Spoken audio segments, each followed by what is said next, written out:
warahmatullahi wabarakatuh.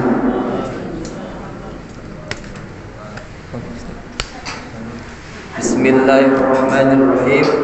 Alhamdulillahilladzi hadana lihada wa ma kunna linahtadiya laula an hadana Allah. Allahumma shalli ala sayyidina wa nabiyyina wa habibina wa syafi'ina wa nabiyina wa maulana Muhammad wa ala alihi wa ashabihi wa dzurriyyatihi wa ahli baitihi ajma'in. Bersyukur kepada Allah Subhanahu wa taala, hari ini di hari ke-10 Ramadan masih penuh 2 saf putra dan 1 saf putri, ditambah dari yang datang dari Kejauhan sengaja kembali untuk ikut taklim, ikut majelis. Nanti jangan lupa Bapak Ibu jamaah semua, hari Ahad depan otek, ingat otek, kita libur di sini kajian. Kalau misalnya nanti ada yang gantikan, ya monggo juga. Tapi di Baitur Rahman ada undang Ustaz 2, Ustaz Muhammad Rifai SPD. Ya bagi dia, sama-sama kita kesana, biar ramai. Kemarin ramai, satu masjid full keliling, tambah jamaah belakang. Nah hari ini kita akan membahas insyaallah tentang doa. Tadi malam tepat di Masjid Raya, di dalam Masjid Raya pagi. Event ini sebenarnya setiap tahun kami adakan, tapi baru tadi malam telah berkumpul lagi di Medan. Ustaz yang paling fenomenal, yang saya pun hampir ketipu gara-gara suaranya. Saya kira ustazah mana dan perempuan mengatakan si muda, rupanya laki-laki begini, umur 40 tahun, suaranya merdu, termerdu se-Indonesia. Nah, nanti kalau bisa kita mendengar nih, siap-siap karena 40 juta gitu begini. Siap-siap begini. Kemarin begini, Bang Hendri di Masjid Raya itu yang mengadakan tuh Bang Bobi, wali kota Medan, Kotim. Kolaborasi sama Sultan ke-14 itu dari Istana Serdang, sama pengurus BKM Masjid Raya. Jadi saya di dalam, mama di luar. Nah saya bawa cewek ke sana ya, mama. Istri gak ada lagi. Di dalam aja Pak Gidi. Udah di dalam rame, luar apa? Lebarnya kayak gitu, padat. Kalau kita sholat kan jaraknya sesam, ini enggak Pak. Kalau udah masuk, ini kan udah siap sholat kan merapat deh. Udah empit-empitan begini, luasnya masjid segitu besarnya penuh. Wadet mendetak. Rupanya di luar kata mama lebih nggak bisa jalan. Sampai tempat-tempat parkir salon, sampai parkir apa namanya itu, tempat wudhu, sama sampai tempat pagar gapura pertama penuh semua. Karena memang pagi ini Ustaz, ya Allah, masya Allah luar biasa. Begitu ngomong meleleh. Jangankan hati yang cewek, hati yang cowok yang meleleh. Penasaran Pak Gidi kan? Nanti kapan-kapan kayak mana ya caranya ya? Gak mungkin juga kita ambil di sini. Saya gemes gitu kalau nengok-nengok Ustaz di luar, kok bisa mereka ngadakan. Saya pengen bawa ke kampung kita supaya kita nanti ngadakan. Ila insya Allah kita tunjukkan rekaman-rekaman videonya. Atau nanti kita sini bisa syukur-syukur punya LCD bagi dia.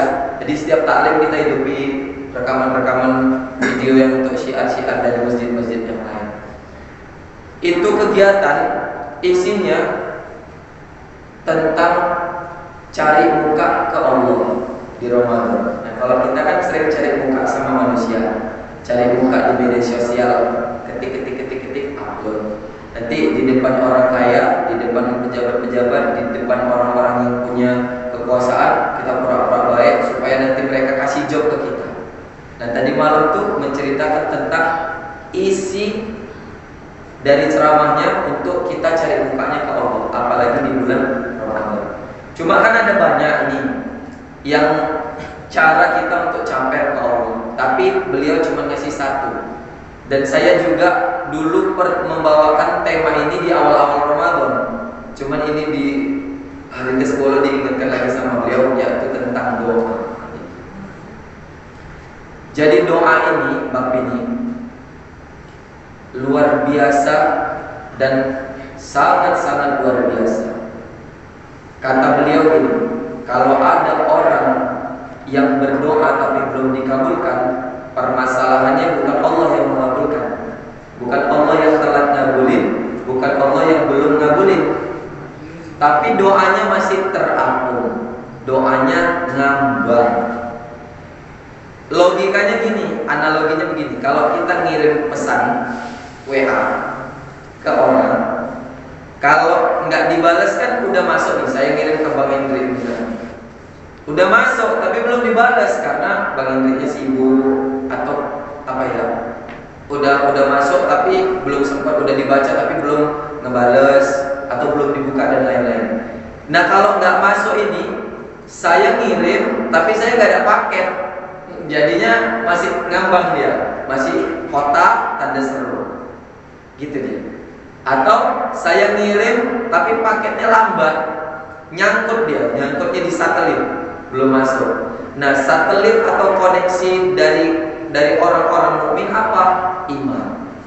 Kadang-kadang Bapak Ibu, coba kita perhatikan, kita kan kalau pas maunya seneng doa ngecas imannya, tapi pas nanti senengnya maksiat terus kendor. Nah itu salah satu yang membuat doa kita terapung-apung. Apa aja doanya? Pengen minta anak soleh-soleha belum dapat, gara-gara itu. Pengen minta pekerjaan yang lancar, pekerjaan yang halal, karena itu, dan yang lain-lain. Kemudian selain koneksi yang terputus, ada makanan yang haram, ada pakaian yang haram yang masih menyelimuti di tubuh kita.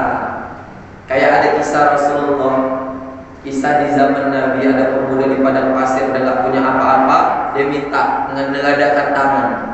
Padahal kan Allah bilang tuh, siapapun hambaku yang minta, astajib lakum, aku akan mengabulkannya.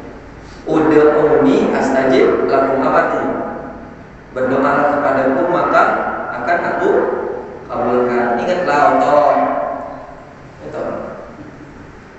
Tapi kata Allah dari hadis qudsi yang disampaikan kepada Rasulullah, bagaimana aku mau mengabulkan permintaanmu sementara pakaianmu haram, makananmu haram, tubuhmu bercampur dengan hal-hal yang diharamkan, nafkahnya haram, pakaian yang dipakainya haram.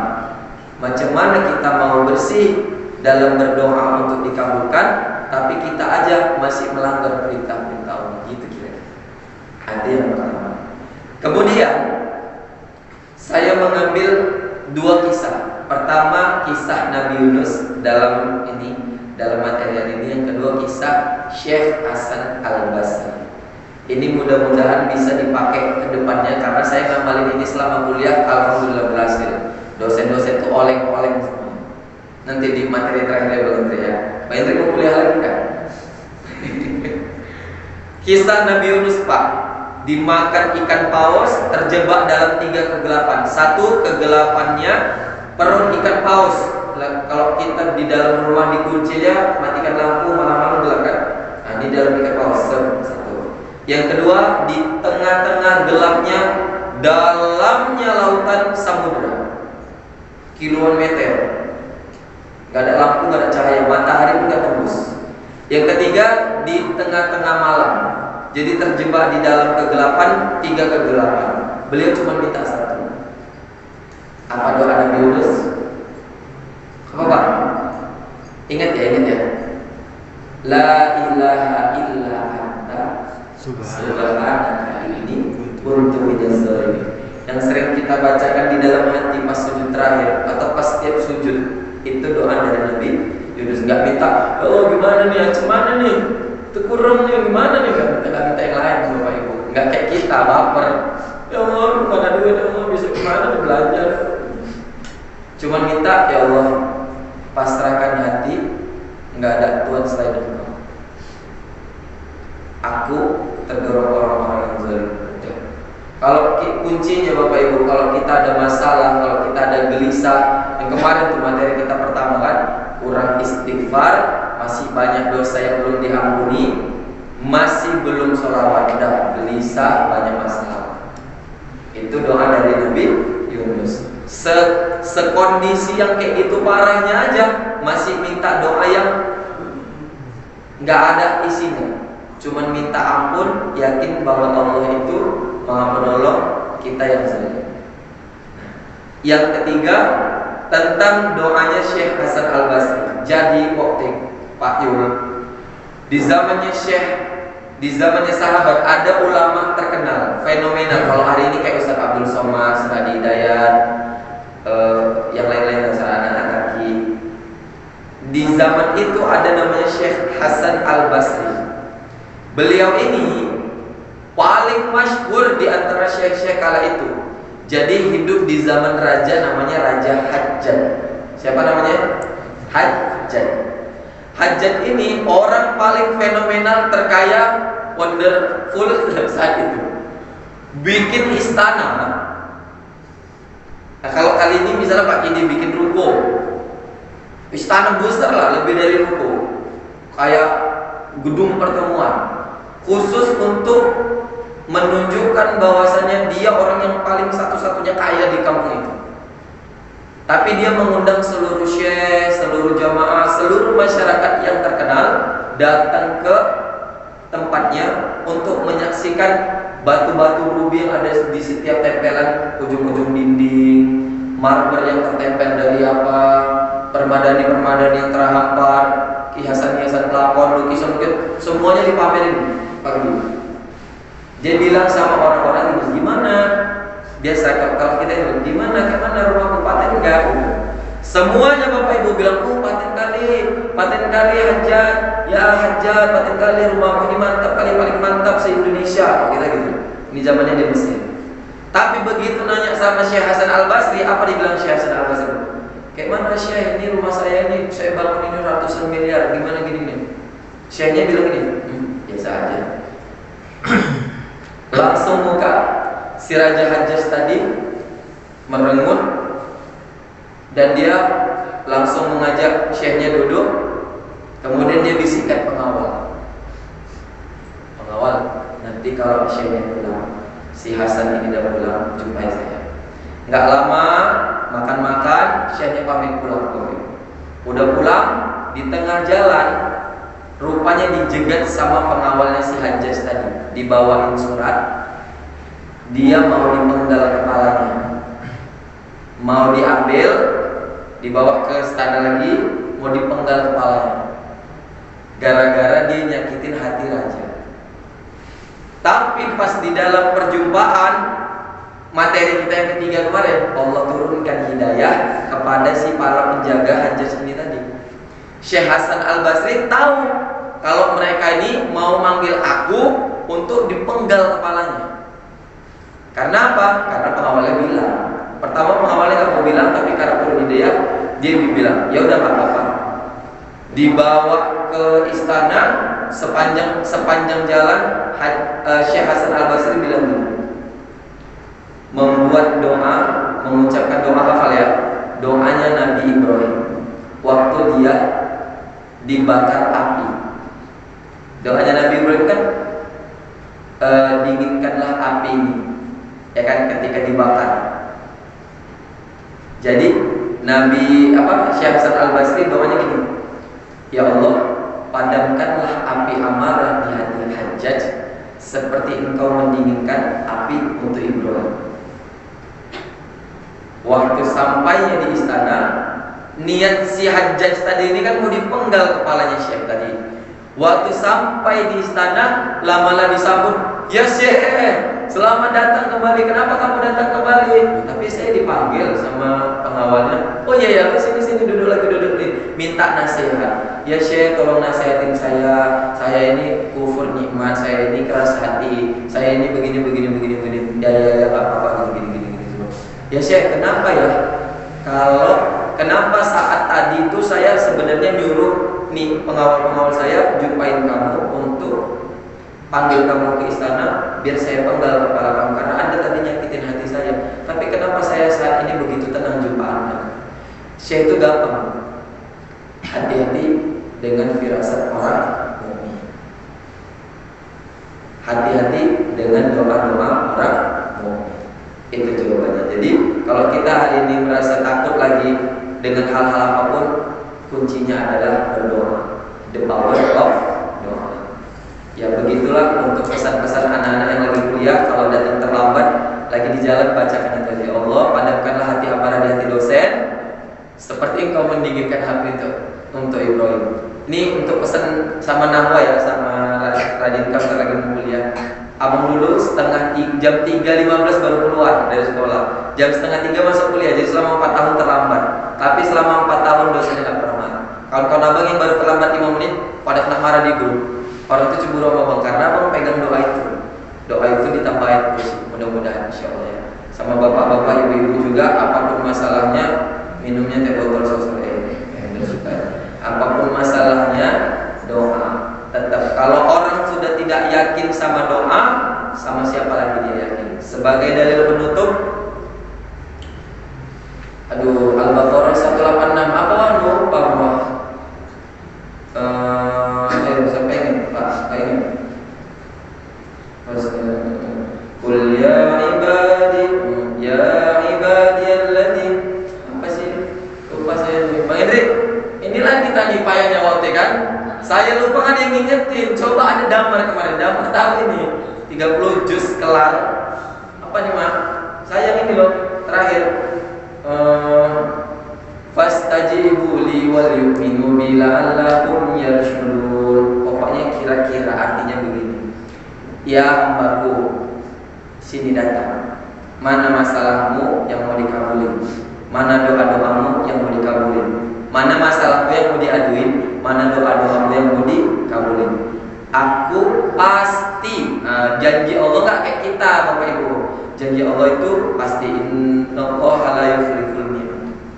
Kalau gak dikabulin, berarti kuncinya dua. Masih ada yang haram dalam tubuh kita, atau imannya lagi ngedrop. Ya, itu saja untuk hari ini. Mudah-mudahan bermanfaat bagi kehidupan kita. Semoga puasanya lancar dan tarawihnya masih boleh. Amin. Kita berdoa untuk sebagai itu. Astagfirullahaladzim. Astagfirullahaladzim. Astagfirullahaladzim. Alladzi la ilaha illa huwa. A'udzu billahi minasy syaithanir rajim. Bismillahirrahmanirrahim. Alhamdulillahi rabbil alamin ala kulli ni'matika ya arhamar rahimin. Allahumma anta rabbuna la ilaha illa anta khalaqtana. Nahnu 'abduka wa nahnu 'ala 'ahdika wa wa'dika mastata'na. Na'udzu bika min syarri ma sana'na, nabu'u laka bi ni'matika 'alaina wa nabu'u bi dhanbina.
Ibu-ibu, doa Nabi Yunus. Ya,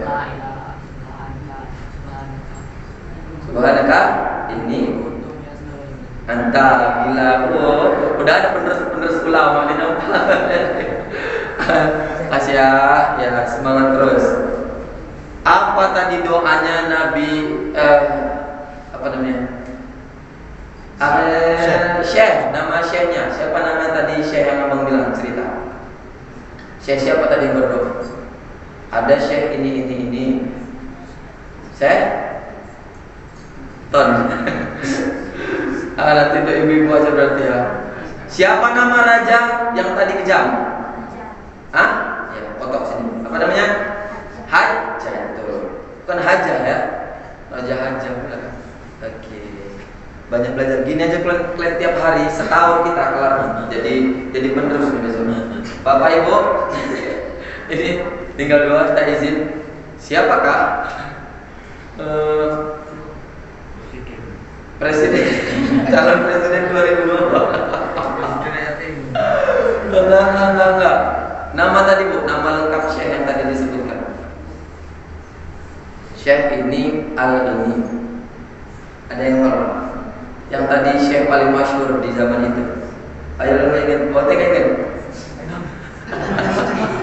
Gak boleh Pak Iwan. Pak Iwan gak boleh. Pak Iwan. Gak ingat ya Bu ya? Syekh Hasan Al-Basri. Pura-pura gak tahu ini ibu-ibu nih. Lanjut. Siapakah? Apakah surah ya? Ini aja lah Bu. Itu kan tadi doa Nabi Yunus. Ada doa Nabi Musa waktu dia makan bara api itu kan cedal dia. Jadi supaya hamba-hamba umat-umat itu paham, dikasih doa sama Allah khusus untuk Nabi Musa. Biasa kita baca sebelum belajar. Ada yang tahu itu? Ada. Tadi kan tahu. Yang udah ini remaja dewasa jadi satu Nabi Musa. Aduh, gini nggak tahu nih. Rabbis rohli sadri wa yassir li amri wa hlul 'uqdatam min lisani yafqahu qawli. Masa nama-nama nabi aja kita tiap hari nih. Mau nama nabi lagi nih. Ya udahlah, enggak apa-apa lah nama-nama nabi jadi ya. Iya, bingung kok. Nama-nama nabi. Nabi yang dia digoda tapi tetap bertahan dengan iman walaupun yang goda cantiknya bukan raja. Nabi Pak ini yang punya, nanti Bang Indri yang menang. Amin.